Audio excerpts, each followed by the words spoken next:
is a true arc to her narrative, and she changes over time.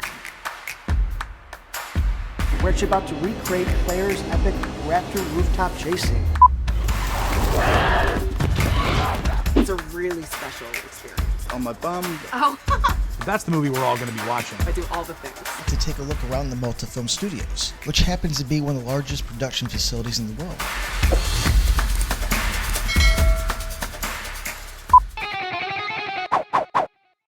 We can't keep her here forever.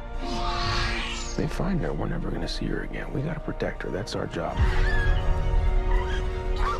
Humans and dinosaurs can't coexist. We created an ecological disaster. It's the third movie. At this point, what is your influence over where this character goes? And is there any like direct, I would say, sort of scene that you were like, no, I'm involved and this is happening, or this is where the character goes? Oh, well, you know, it's been a really beautiful experience for me getting to play this character many times. I've never played a character in anything that's been serialized. Like, I've only done movies and it's a one-off and then you say goodbye to the character forever. And so to get to play someone where there really is a true arc to her narrative and she changes over time was so much fun. And what's really cool is that Colin is very collaborative. I would say the only thing that Chris and I together sort of declared at one point was that we were hoping for Jurassic World Dominion that there wouldn't be a question of will they or won't they. Because we had played that in the first movie. We had revisited it in the second, and we were really interested in seeing these characters be committed to one another and to see, you know, what they could be as a family.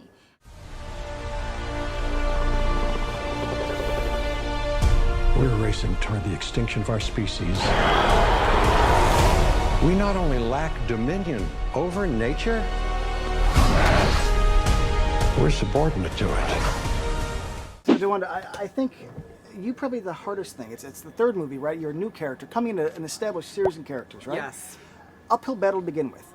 Immediately loved. The one thing that I think everybody agrees with. It's like you are the standout character. That's very sweet. You know, Yes. no, it's true. It's Every true. outlet, you know, throw a rock. People are like, she did it. She rocked it out. She did it. Yeah, she rocked it out. She did it. So you're the character that, like, I want to ask. At this point, the movie's out. So tell me about the next movie you're going to be That's in. hilarious. And the spin-off series. Come on, we can do it now. You know.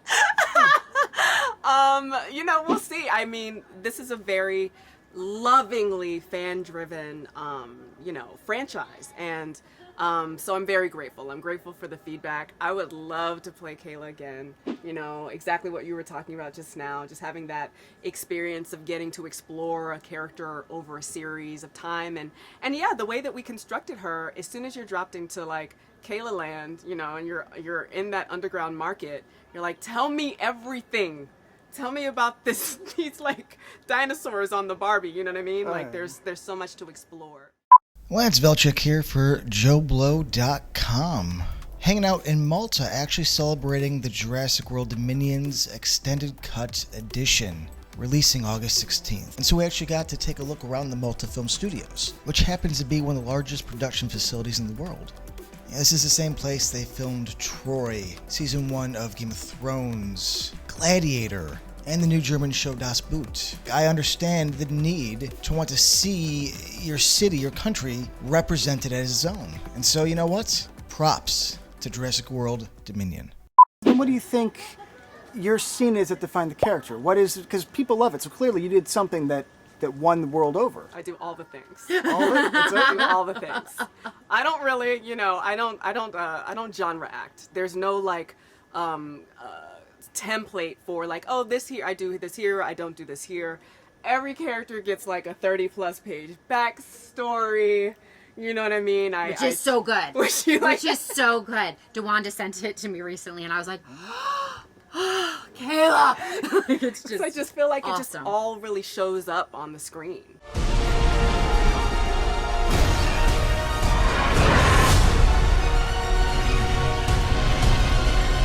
Come back. I always come back.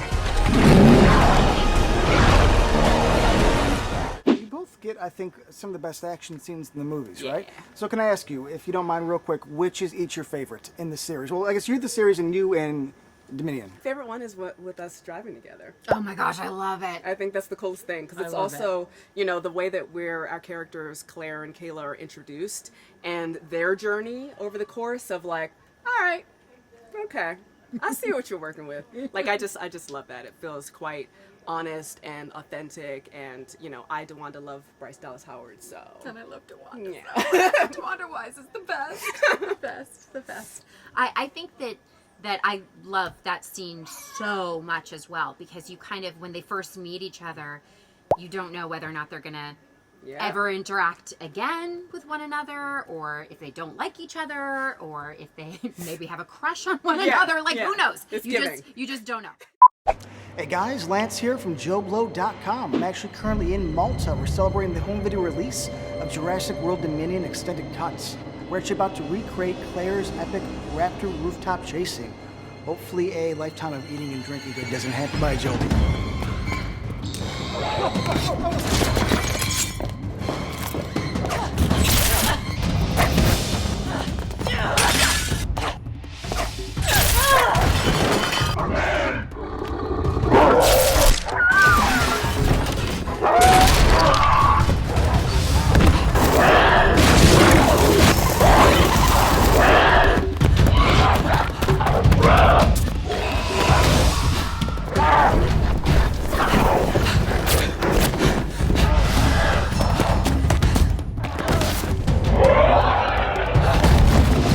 Okay guys, just finished the recreation of the rooftop chase scene from Jurassic World Dominion.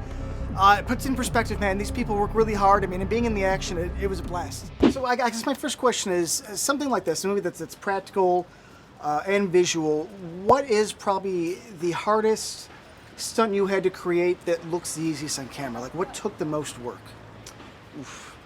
I think what probably took the most planning would be all the sequence that was put together there. There's a stunt coordinator called Ben Cook, and then there was a guy, Alistair Whitten, who was Chris Pratt's stunt double, all on the motorbike work. So I think that the prep and everything else, that takes a long time. It's a lot of recce's coming from London to Malta, planning out which streets are going to be used, designing the action. Ben Cook would design the action. We'd mock up the streets in London, and then we'd get everything dialed in, then come back out, and then they would shoot the sequence. So there's a lot of prep and everything that goes into all of that work.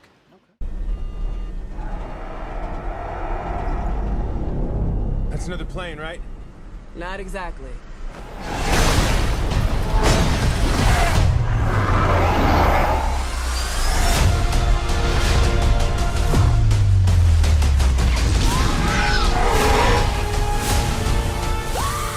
I want to jump into first is last night I think you gave what I would consider like a beautiful emotional speech that kind of set the tone for the night about like the history of Malta, you know, its culture, and like kind of like how that's influenced you getting into the movie business and essentially making this the place to be. So I was hoping you could actually jump into a part of that speech. Yeah, we have a history of colonialization, and our culture, our history, our language is all based on that history.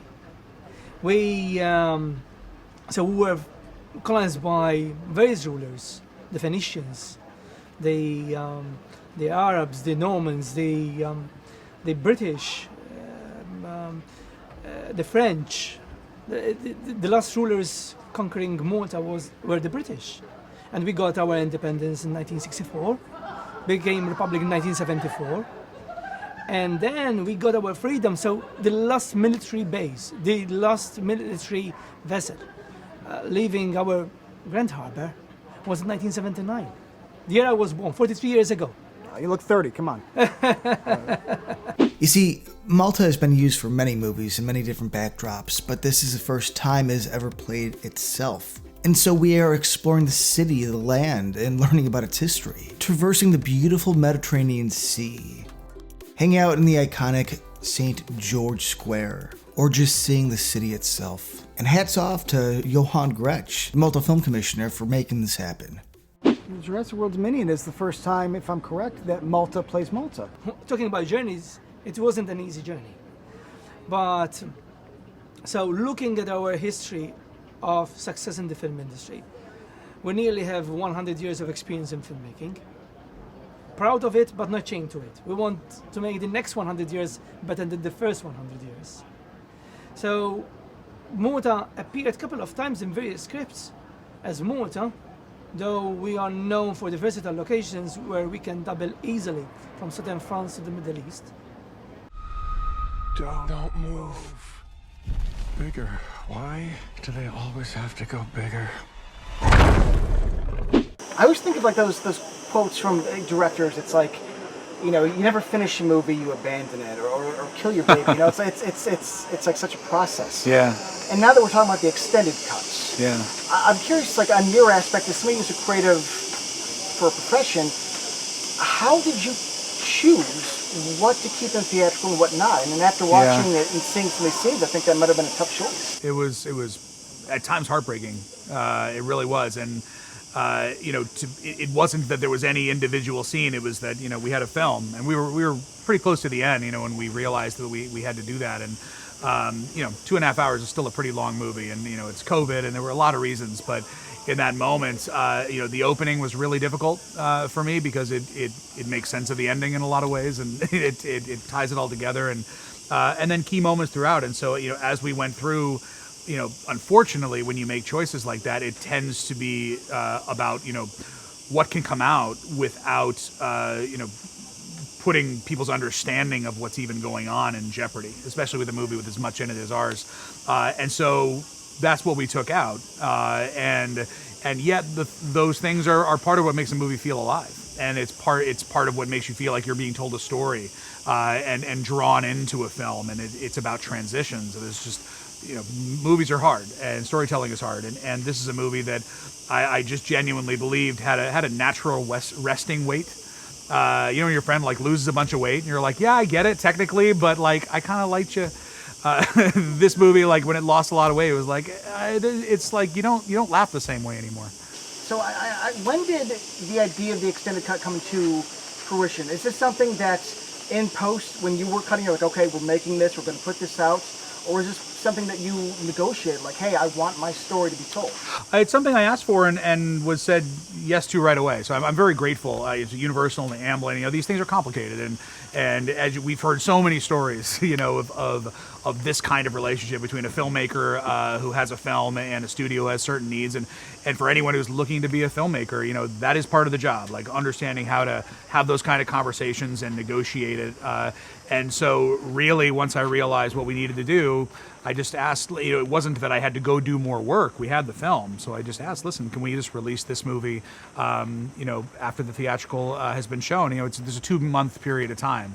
You know, when I think back on movies we love, even The Dark Knight only existed in theaters for 3 months. Its life has been, you know, in all the ways that we watch movies now ever since. So I knew that once this movie comes home, you know, that's the movie we're all going to be watching. So for Universal to not say, hey, we're going to make people buy another Blu-ray down the line, we're going to put this on every single VOD download, everything.